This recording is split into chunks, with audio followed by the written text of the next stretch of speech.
पाहुयात बातम्या विस्ताराने। महत्त्वाची बातमी। जळगाव जिल्हाधिकारी कार्यालयाचं प्रवेशद्वार ढकलून मोर्चेकरी शेतकऱ्यांनी आत प्रवेश केल्याचा प्रकार घडलाय।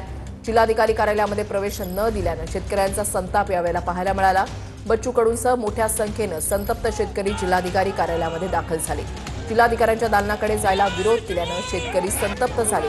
पोलिसांचा विरोध झुगारून बच्चू कडू शेतकऱ्यांच्या सोबत आत शिरले।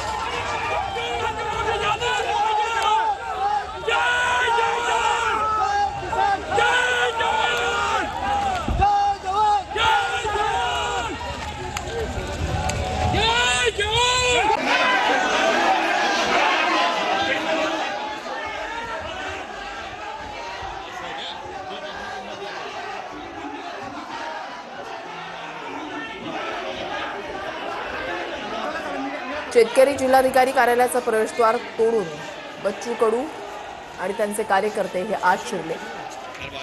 विविध मागण्यांवरून प्रहार संघटना ही आक्रमक झालेली आहे। शेतकऱ्यांच्या मुद्द्यांवरून, शेतकऱ्यांच्या प्रश्नांवरून आक्रमक झालेली आहे।